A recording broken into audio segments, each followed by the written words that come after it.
दोस्तों, अगर आप भी कठिन परिस्थिति में कमजोर हो जाते हैं तो आपको यह कहानी अवश्य सुननी चाहिए, जो आपको किसी भी परिस्थिति में जीना सीखा देगी। इसलिए आपको यह कहानी जरूर सुननी चाहिए। एक बार गौतम बुद्ध एक वृक्ष के नीचे बैठकर अपनी साधना में लीन थे। वह कई दिनों से इस साधना को कर रहे थे। जिस जगह पर बुद्ध ध्यान कर रहे थे, उसी रास्ते से शिकारी कहीं जा रहा था। शिकारी ने महात्मा बुद्ध के बारे में काफी तारीफ सुनी थी, जैसे उनके स्वभाव के बारे में, उनके ज्ञान के बारे में। लेकिन यह सब सुनकर भी वह उनसे संतुष्ट नहीं था और उसे महात्मा बुद्ध पर विश्वास नहीं था। उसने जब महात्मा बुद्ध को साधना करते हुए देखा तो उसके मन में विचार आया कि क्यों न बुद्ध की परीक्षा ली जाए। इससे उनकी असलियत का पता लग ही जाएगा कि क्या सच में वह बहुत ज्ञानी है। शिकारी वहीं खड़े होकर सोचने लगा कि क्या किया जाए। तभी उसकी नजर एक पत्थर पर पड़ी तो उसके मन में तुरंत एक विचार आया और शिकारी ने पत्थर उठाकर साधना में लीन बुद्ध पर फेंक कर मारा। वह पत्थर बहुत जोर से बुद्ध को लगा था, लेकिन उन्होंने कोई प्रतिक्रिया नहीं दी। वह चुपचाप अपनी साधना में लीन ही थे।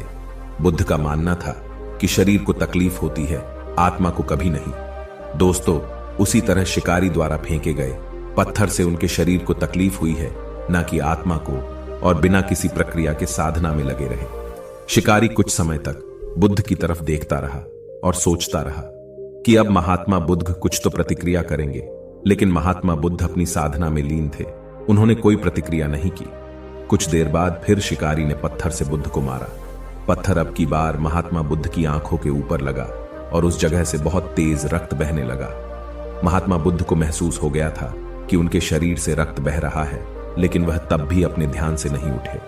यह देखकर वह शिकारी और क्रोधित हो गया। उसे समझ नहीं आ रहा था कि इतनी चोट के बाद भी वह कोई प्रतिक्रिया क्यों नहीं दे रहे हैं। तब उसने और गुस्से में उन्हें एक और पत्थर फेंक कर मारा। अब की बार बुद्ध के शरीर से बहुत ही ज्यादा रक्त बहने लगा था। उन्हें इतनी पीड़ा हो रही थी कि उनकी आंखों से आंसू बह गए थे, लेकिन तब भी उन्होंने साधना नहीं छोड़ी। यह देखकर शिकारी से रहा नहीं गया और वह गौतम बुद्ध के पास गया और बोला, है महात्मा, मुझे आपसे कुछ पूछना है। बुद्ध ने इस बार अपनी आंखें खोली। बुद्ध की आंखों की चमक से ही वह व्यक्ति हैरान था। बुद्ध ने कहा, पूछो, क्या पूछना चाहते हो? शिकारी ने कहा, जब मैंने आपको पत्थर मारा तो आपने प्रतिक्रिया क्यों नहीं दी, जबकि आपको चोट लगी है और आपको पीड़ा भी हो रही है, लेकिन तब भी आपने कुछ नहीं कहा। तब महात्मा बुद्ध ने बड़े ही सरलता के साथ कहा, क्योंकि इससे मेरे शरीर को कष्ट हुआ है, मेरे मस्तिष्क को नहीं। यह सुनकर शिकारी अचंभित रह गया। उसने फिर महात्मा बुद्ध से पूछा, तो फिर आपकी आंखों से आंसू क्यों बह रहे हैं? तब इस पर महात्मा बुद्ध ने कहा, तुम्हारे द्वारा किए गए अनुचित कार्य के परिणाम के बारे में मेरा विचार कर रो रही है। तुमने इतना बड़ा पाप किया है, तुम्हें कैसी सजा मिलेगी? मेरे मस्तिष्क में यही विचार आ रहा है। बुद्ध की बातों को सुनकर शिकारी एकदम हैरान हो गया और वह महात्मा बुद्ध के चरणों में गिर गया। शिकारी ने महात्मा बुद्ध से माफी मांगते हुए कहा कि महात्मा, मुझे क्षमा करें। मुझे आप पर विश्वास नहीं था। मुझे लगता था कि आपकी हर चीज झूठी है, लोग बेकार में ही तारीफ करते हैं। लेकिन मुझे आज यह यकीन हो गया कि आपका ज्ञान सत्य है। मुझे क्षमा करें और मुझे अपने पास शरण दे। गौतम बुद्ध बहुत ही दयालु थे। उन्होंने शिकारी से कुछ नहीं कहा और उसे क्षमा कर दिया। बुद्ध ने उसे अपना आशीर्वाद दे दिया।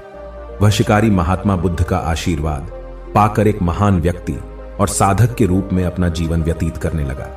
मॉरल ऑफ द स्टोरी, दोस्तों, इस कहानी से हमने यह सीखा कि हमें भी अपने शरीर और आत्मा दोनों को मजबूत करना होगा। चाहे कितनी भी पीड़ा हो, हमें उसे बर्दाश्त करना है।